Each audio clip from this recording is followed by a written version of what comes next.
साथियों नमस्कार, जोहार। जीटी रोड लाइव में आपका स्वागत है। मैं हूं अभिषेक सिंह। भारतीय जनता पार्टी के 12 साल से अधिक के कार्यकाल में ये पहली बार हुई है साथियों कि अगर कोई विधायक भारतीय जनता पार्टी ने लाया है, वह सदन से पारित नहीं हुआ, बल्कि वह बिल जो है वो वापस हो गया। ये एक इतिहास है भारतीय जनता पार्टी के लिए। बात कर रहा हूं साथियों में नारी शक्ति वंदन अधिनियम में संशोधन की, या कह लीजिए महिला आरक्षण संशोधन बिल, जो भारतीय जनता पार्टी ने पेश किया था और जिसमें इस बात का जिक्र है कि महिलाओं के आरक्षण को जो है वो बढ़ा करके 33% किया जाए। अगर आप आंकड़ों को देखिएगा तो अब तक के विधेयक और सांसदों को आप जोड़ लीजिएगा तो अब भी जो महिला की भागीदारी है वो 10% से ज्यादा नहीं है। आंकड़ों को देखिएगा तो 46,000 से भी अधिक जो अब तक सांसद या विधायक हुए, उनमें मात्र 4,600 कुछ सांसद या विधायक ऐसे हैं जो महिला है। मतलब इनकी भागीदारी आज के दिन में 10% से ज्यादा नहीं है। हालांकि साथियों ये विधेयक तो पास होना था, लेकिन इसके पीछे कई एक और कारण, जैसे कि आप बात कह लीजिए परिसीमन विधेयक को इसके साथ जोड़ लेना, और उसके साथ ही साथ केंद्र शासित से भी जुड़े मुद्दे थे, जिसके कारण जो है ये विधेयक पास नहीं हो पाया। लेकिन झारखंड भी इससे अछूता नहीं है, क्योंकि झारखंड में भी इस विधेयक की उतनी ही महत्ता रहेगी। और इस विधेयक के क्या परिणाम झारखंड में भी होंगे और इसके जो मुख्यमंत्री हेमंत सोरेन है उनकी इसके पीछे क्या अपनी रणनीति है, इन विषयों पे हम चर्चा करेंगे। आप फ्रेम में हमारे साथ देख रहे हैं वरिष्ठ पत्रकार सरोज कंवर जी हैं। स्वागत है सर आपका। और सर ये क्या ऐसी वजह है सर, मतलब विधेयक जो है वो क्यों पारित नहीं हुआ, सबसे पहले ये बताइए सर। देखिए, पहली बात तो ये है अभिषेक भाई, गलत फहमियां आपको भी है और सारी मीडिया वाले फैला रहे हैं कि महिला आरक्षण बिल जो पास नहीं हो सका। अरे भाई साहब, ये बिल पास हो चुका है, ये कानून बन चुका है 2023 में। हाँ, 2023 में ये कानून बन गया और नोटिफिकेशन अभी रात में 16 तारीख की रात, 16-15 के बीच की रात 2:30 बजे रात में नोटिफिकेशन भी जारी हो गया।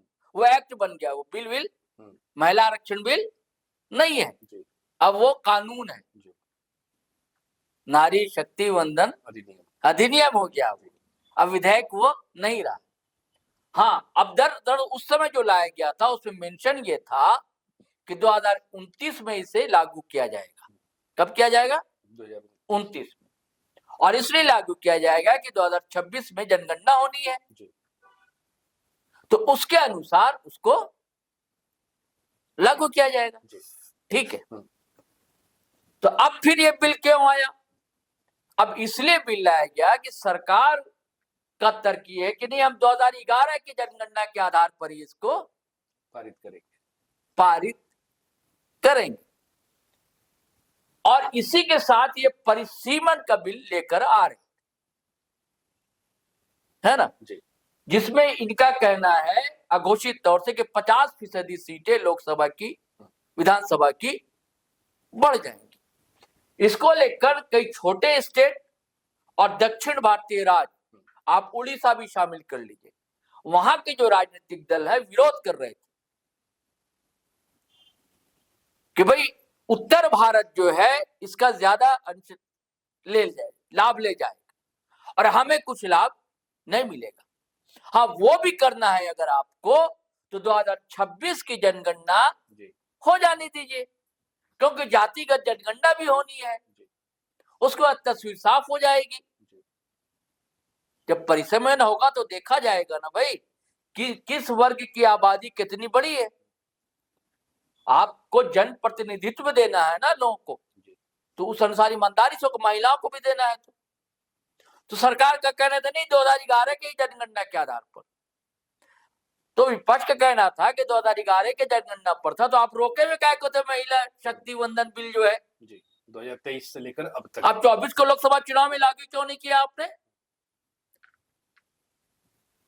अभी जो संख्या है लोकसभा में उसी पर क्यों लागू नहीं किया आपने? तो ये 2024 रोक कर क्यों रखा 29 तक? आपने रोक कर रखा था कि 26 को हम जनगणना कराएंगे, इसलिए आपने रोक कर रखा।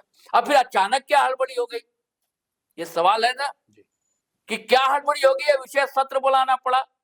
इसका कारण है अभिषेक भाई, कोई इमरजेंसी नहीं थी। विशेष सत्र आपका भी आपको ये लाना करना ही था ना, तो आप चुनाव होने के बाद कर लेते, क्या जरूरत है अभी?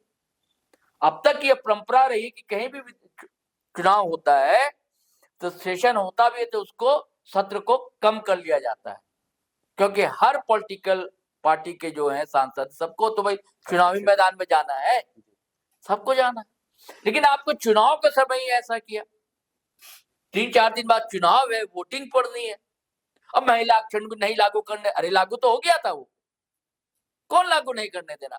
आपके अंदर जो पेच है वो क्यों नहीं बता रहे हैं? और अभी क्यों ला रहे हैं आप? अभी इसलिए लाया गया कि चुनाव फंस रहे हैं कई जगह, बंगाल में खास करके। अब भारतीय जनता पार्टी चाहती है कि in anyhow, in any cost Bengal जीतना है। और वहां महिला वोट जो है, ममता बनर्जी अच्छा खासा दबदबा है वहां पर, तो ये लाकर अब पूरे देश में ऐसा नरेशन, हर जगह भारतीय जनता पार्टी वाले रैली निकाल रहे हैं। प्रधानमंत्री मोदी ने कहा भी ना सदन में कि अगर आप सपोर्ट कीजिएगा तो आप किसी को लाभ नहीं मिलेगा, कोई क्रेडिट नहीं ले जाएगा। मजाक में किया कि हम आपको फोटो छपवा देंगे, आप ही क्रेडिट ले जाइए, है ना। लेकिन नहीं, आप सपोर्ट कीजिएगा तो नुकसान आपका ही होगा, आप नारी विरोधी हो जाएंगे। इसमें नारी विरोधी की कौन सी बात? हम तो पहले ही समर्थन दिया था, तब ना आपका पास हो गया था, आज क्यों गिर गया? आपकी चालाकी, आपकी रणनीति ऐसी थी इसलिए गिर गया। अभी ईमानदारी से विपक्ष उठा रहा है, आपकी नियत पर शक कर रहा है कि अचानक, हाँ, अगर युद्ध की स्थिति थी हो, उस पर आप विशेष सत्र बुलाते है कि देखिए हॉर्मुज ऐसा हो रहा, क्या रणनीति बननी चाहिए, है कि नहीं, अमेरिका का ऐसा प्रेशर है इजराइल के पर, इस पर आप बुलाते तो किसी को आपत्ति नहीं होती विशेष सत्र की, कि इमरजेंसी है भाई, युद्ध के हालात है, महंगाई बढ़ रही है, ये सारी स्थितियां हो रही है विदेश में, तो हम पर भी असर पड़ेगा, कोई अकस्मात ये इस पर बुला सकते थे आप, क्योंकि अभी स्थिति है, लाख कहने के बाद भी आपको एलपीजी वगैरह नहीं मिल रहे, ये तो है स्थिति। अब बहुत सी चीजें आने वाले दिनों में प्रभावित होगी, इस पर नहीं बुलाया। लेकिन चुनाव था दरअसल। अब इससे क्या हो गया, ये जो नरेशन चला रही भारतीय जनता पार्टी, तो 1-1.5% वोट भी अगर महिलाओं का खिसका लेती है तो एड ऑन होगा भारतीय जनता पार्टी के साथ, इसलिए ये सब खेला किया गया। जबकि ये बिल तो 2023 में दिसंबर में लागू, अब तो कानून बन गया, उस कानून में ये संशोधन चाह रहे थे, संशोधन ये चाह रहे थे, यही को जोड़ना चाह रहे थे। हाँ, संशोधन ये चाह रहे थे कि पहले था कि 26, उसमें लिखा हुआ है कि 26 की जनगणना के बाद लागू होगा, लेकिन अब संशोधन ये करके ले आए थे संशोधन के लिए कि नहीं, हम 2011 की जनगणना के अनुसार ही, और ये तभी लागू होगा जब परिसीमन होगा। हाँ, तो परिसीमन भी है, तो नहीं, पहले था कि परिसीमन वगैरह सब हो जाएगा 2026 के अनुसार, तब करेंगे, लेकिन संशोधन लाए थे कि नहीं, अब 2011 के अनुसार ही परिसीमन भी होगा। हाँ, वही कह रहा हूं सर, परिसीमन भी 2011 के अनुसार, 26 नहीं, 2011 के अनुसार, उसी अनुसार आरक्षण भी, तभी संशोधन की जरूरत पड़ी। संशोधन की जरूरत थी नहीं, वो तो एक्ट बन गया था। और एक बात और है ना सर, कि जनगणना क्यों नहीं हुई भाई, शासन तो आप ही कर रहा है। हाँ, नहीं क्या, वो तो है ही लोचा आपका कि इतना दिन तक आप उसको लंबा करते रहे। इसके पीछे खेला ये लोग कहते हैं, राजनीतिक पंडित की, ये चाहते हैं कि 1 नेशन 1 इलेक्शन, कि 2029 तक फिर विधानसभा सबको भंग कर दो और एक साथ फिर को, ऐसे में कितनी परेशानियां होंगी आप सोचिए ना। अब मान लीजिए कई बार ऐसा होता है ना कि सरकार गिर जाती है, फिर आपको तो मिड टर्म पोल कराना पड़ेगा कि नहीं कराना पड़ेगा? क्या जरूरत है फिर भैया 1 नेशन 1 इलेक्शन की? मतलब एक नेता रहे, एक विधान रहे, एक पार्टी रहे, ये सारा खेला। और इसलिए जो है, क्योंकि बार बार आप लोग भूल जाते हैं, मतलब कि पूरा देश दिल्ली से चले। हाँ, बस हाँ, तो भारत भी क्या एक संघ है ना, हम लोग कहते नहीं है संघ है, हम ठीक है मानते हैं कि भारत एक राष्ट्र है, लेकिन अगर आप गौर से देखेंगे तो अलग अलग सबकी एक राष्ट्रीयता है। झारखंडी एक अलग है, बंगाली अलग है, तमिल अलग है, लेकिन फिर भी हम एक है, यही हमारी खासियत है। विविधता में एकता हम लोग क्यों कहते हैं, है ना। कितने रंग के फूल हैं, फिर भी हमें एक बगिया है, एक बाग है, उसका नाम हिंदुस्तान है, उसका नाम भारत है, अंग्रेजी में लोग इंडिया कहते हैं जी। लेकिन हर की अपनी अपनी संस्कृति है, झारखंड की अलग है, बिहार की अलग है ना। आप झारखंड में आप देखिए ना भाई, कोलांचल की अलग मिलेगी, संथाल की अलग मिलेगी, नहीं मिलती, कोल्हान की अलग मिलेगी, सब जगह की अलग अलग है, पहचान है, है। तो इस पर डेंट पड़ेगा। ये लोगों को शंका रही। नहीं तो ऐसी कोई बात नहीं थी भाई, नारी शक्ति वंदन कोई विरोध नहीं किया था। हाँ, अब जब फिर से आया, और एक बात और, एक और नरेशन चल रहा है पहली बार। अरे भाई, पहली बार नारी आरक्षण के लिए बिल जो है राजीव गांधी सरकार ने लाया था। उसी समय महिलाओं को 50% पंचायत में आरक्षण मिला। आप नहीं लाए, पहली बार ऐसा प्रचार कर रहे हैं। पहली बार कांग्रेस ने लाया था, राजीव गांधी ने लाया था 89-90 के दशक। हाँ, और उस समय आप लोगों ने विरोध किया था, आप विपक्ष में थे, और आप लोग ये मांग कर रहे थे, वो मांग आज भी है कि भैया इसमें भी आरक्षण होना चाहिए, कोटा के अंदर कोटा होना चाहिए, ओबीसी, एसटी, एससी, इनको भी ईबीसी को मिलना चाहिए। अभी भी ये मांग उठाई लोगों ने कि अगर संशोधन कर रहे हैं तो ये भी फिर संशोधन कर दीजिए, आप कर ही रहे हैं तो। सर 2011 के जनगणना के आधार पर अगर परिसीमन होता हो या ये बिल पारित होता तो इससे झारखंड को क्या नुकसान? मैं झारखंड पे मैं आऊंगा अभिषेक भाई। 2011 से, क्योंकि देखिए अब तो जो जनगणना होगी तो ये प्योर होगी ना, आबादी इतनी बढ़ गई, किस वर्ग की, ईमानदार होगा ना, ये कास्ट सेंसस भी हो जाएगा। हाँ, ईमानदारी से होगा। अब क्यों पीछे पड़े हुए थे 2011 के? बोले भारतीय जनता पार्टी चाणक्यों की पार्टी कही जाती है, इनको क्या पता नहीं था कि हमारा विधेयक गिर जाएगा? सब पता था इनको तो नरेशन सेट करना इधर के विधानसभा चुनाव के लिए और 2029 के लोकसभा चुनाव के लिए, ये नारी विरोधी है, ये विपक्ष जो नारी विरोधी है, ये करना था मेन था। ये इसी पर ज्यादा फोकस, इसलिए मीडिया भी बस नारी नारी, उसको पूरी सच्चाई नहीं बता रहा, और आधी आबादी परिसीमन को नहीं बता रहा है, ये सब चीजें नहीं बताई। केंद्र शासित को आप बढ़ाना चाह रहे थे, वो नहीं बता रहे। दक्षिण भारतीय राज्य बड़े नाराज थे। नवीन पटनायक उड़ीसा के जो सीएम रहे, उनका बयान आ गया था कि हम लोग के साथ ये धोखा है, ज्यादती होगी हम लोग के साथ, हम लोग को अगर अपेक्षित भागीदारी नहीं मिलेगी तो ये छोटे छोटे जो स्टेट थे उनको भी नुकसान, जैसे अपना स्टेट झारखंड। हाँ, यहाँ भी अगर उसके बाद होगा तो ईमानदारी से होगा ना भाई, कितनी आबादी बढ़ी, लोगों के ओबीसी कितने बढ़े, एसटी एससी कितने बढ़े। जैसे आप देखिए कि नगर निकाय में जस्टिफाई हुआ सर, हाँ, जो ट्रिपल टेस्ट की जो हुआ ना, हाँ, तो वैसे यहाँ उसके बाद हो ना, क्या दिक्कत है? लेकिन सरकार चाह रही थी कि नहीं 2011 के अनुसार परिसीमन भी हो, 2011 महिला का बिल। हाँ, मैं कह रहा था, तो लोग का कहना था कि ओबीसी, एसटी, एससी इनको फिर आप शामिल की संशोधन कर रहे हैं, तो इसके लिए राजी नहीं। जबकि उनका तर्क है कि महिलाएं शोषित हैं, बेशक शोषित है, हर वर्ग की है, लेकिन कुछ वर्ग की ज्यादा है, हकीकत है, बिल्कुल, इसे दो मत नहीं है। जैसे मैं हमेशा उदाहरण देता हूं कि भैया सब बच्चे बराबर कैसे हो सकते हैं? एक डीपीएस दिल्ली में बच्चा पढ़ रहा है, एक डीपीएस रांची में पढ़ रहा है, और एक खूंटी से अंदर किसी गांव के स्कूल में पढ़ रहा है, तब तीनों को आईक्यू लेवल कैसे आप एक मान लीजिएगा? संसाधन की कमी है सर, संसाधन का फर्क है। हाँ, उसमें कहां से आत्मविश्वास आएगा? तो ये इसीलिए तो आरक्षण लाया गया कि ऐसा जो वंचित तबके हैं उनको हम मुख्य धारा में शामिल करें। तो जब हमारे साथ हैबिचुअल हो जाएंगे तो उनके अंदर भी कॉन्फिडेंस आएगा। जैसे मैं मिसाल देता हूं ना कि आप भाषा देख लीजिए, लालू यादव की दौर की स्टाइल की या तेजस्वी की, दोनों में आप अंतर पाएंगे। तेजस्वी की भाषा आपको वैसे नहीं मिलेगी जैसा कहा जाता था कि लालू के दौर के लोग लठमार भाषा का इस्तेमाल करते थे, नहीं मिलेगा, पीढ़ी का अंतर है। उनके बच्चे आएंगे तो और फर्क आ जाएगा।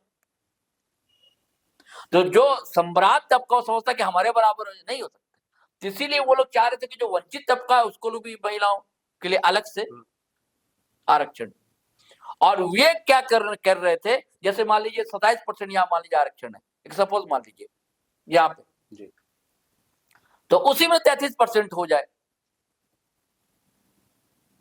अच्छा, जैसे एसटी का अगर मान लीजिए 27% आरक्षण है कहीं किसी स्टेट में, तो उसमें 33% कर दीजिए महिलाओं। हाँ, अब वो जो 33% महिलाएं हैं वो सब महिलाएं, जनरल भी, एसटी भी, सब के लिए हो,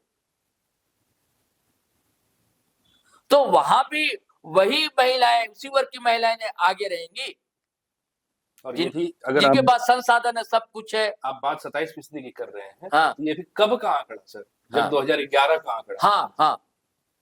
तो ये तो और इनजस्टिफिकेशन हो नहीं नहीं नहीं वो तब ये तो अभी जो हुआ वो तो पहले 4 परिसीमन हो चुके हैं, उसके बाद का है। जी अभी तो शायद अभी तो लाने वाली बात थी 2011 जो गिर गया, जी ये कह रहा हूं। अब आते हैं झारखंड में कि झारखंड में इसका क्या असर पड़ेगा। हम लोगों ने लगातार ये किया कि देखिए यहाँ भी विधायक की संख्या बढ़ने वाली थी 120 से 125, 6 शायद है राज्यसभा से 9। अच्छा हाँ, एक चीज और राज्यसभा पे याद आ गया, अभी जो ये आ रहा था आरक्षण, ये महिला को जो संशोधन कर रहे थे, इसमें राज्यसभा में महिलाओं को नहीं है जी, सिर्फ लोकसभा और विधान। गजब हो गया। अब आज जो विधान कई जगह विधान परिषद होती है, जैसे कि झारखंड में नहीं है, जी बिहार में है, यूपी में है, हाँ, तो उसमें नहीं। क्यों भाई, हमको प्रतिनिधि हर जगह मिलना चाहिए ना, खाली सिर्फ लोकसभा में ही क्यों भाई, निर्वाचितों में क्यों? हाँ वहां भी तो हो, उसका भी तो चुनाव होता है, वहां भी होना चाहिए, तो वहां नहीं। तो खैर मैं कह रहा था कि जैसे राज्यसभा की झारखंड में 6 से 9 बढ़ने वाली थी, 14 से 21 होने वाला था वो लोकसभा का, है ना, और एक विधानसभा का 81 से 120 से 125। हाँ, अब इसमें ये था लोगों को कि अगर वैसा होता तो, यानी कि परिसीमन के बाद 2026 की जनगणना, कास्ट सेंसस, है ना, इसके बाद अगर होता तो फिर पता लगता है कि यहाँ ओबीसी की आबादी बढ़ी, है ना। अब फिर मैं हमेशा कहता हूं कि परिसीमन जो होता है तो जो दल सत्ता में होता है वो कोशिश करता है कि अपने अनुसार सीटों को इधर उधर कर दिया जाए।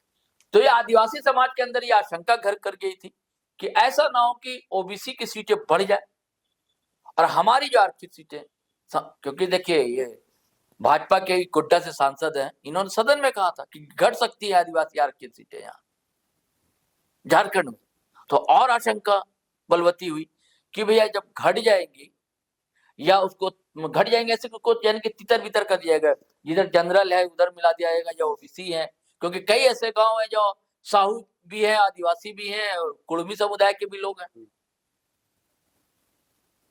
है ना, तो ऐसा कर दिया जाएगा।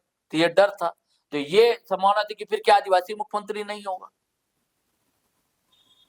ये डर लोगों को सता रहा था। लेकिन फिलहाल ये मामला टल गया।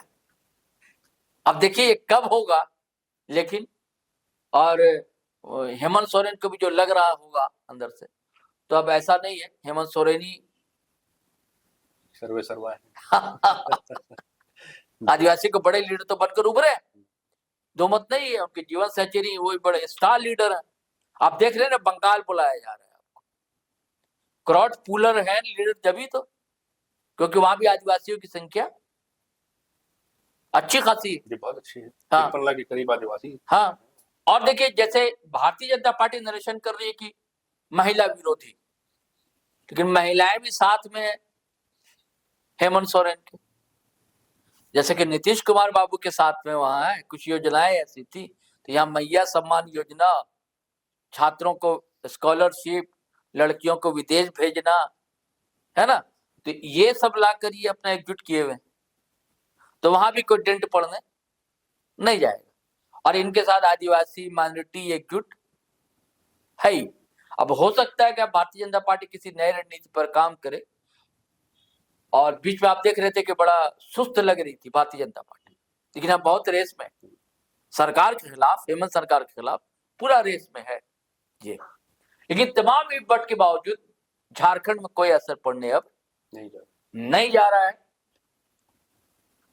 और मुझे लगता है कि हेमंत सोरेन को, जैसे ज्योति बसु बहुत दिन तक अंगद के पैर जैसा जमे रहे पश्चिम बंगाल में, और ममता बनर्जी जमी हुई है, मुझे नहीं लग रहा है इस बार बहुत कोशिश कर रही भारतीय जनता पार्टी, बहुत सारी ताकत झोंक दी गई है, लेकिन फिर भी अभी भी पलड़ा जो है ममता बनर्जी का भारी लग रहा है। तो यहाँ भी अगर मुझे लग रहा है, क्योंकि अब ये हेमंत सोरेन ने हर समाज को जोड़ने की कोशिश की, आपने कहा चुनाव में देखा ना, गांव की पार्टी कही जाती शहर में दखल दे दिया, सिर्फ आदिवासी नहीं है ओबीसी लोगों को भी जोड़ा, जनरल लोगों को भी जोड़ा अपने साथ। ये आप दिखाना चाहते कि हम सर्व समाज की पार्टी, जैसे जो ये करते थे, कहते थे, क्या नाम उनका, A to Z की पार्टी है अब राजद, क्या नाम है, तेजस्वी बाबू जी है ना, लेकिन यहाँ ये करके दिखा रहे है ना, और लोग जुड़ भी रहे, तो कोई असर नहीं पड़ेगा, जिसको कोई डिगा नहीं सकता है हेमंत सोरेन जी। जी तो साथियों, ये एक संभावना तो जरूर थी कि परिसीमन के बहाने झारखंड में मुख्यमंत्री हेमंत सोरेन पे किसी न किसी तरीके से एक राजनीतिक दबाव बनाना या झारखंड को फिर से बांट करके और वहां पे भारतीय जनता पार्टी को स्थापित करना।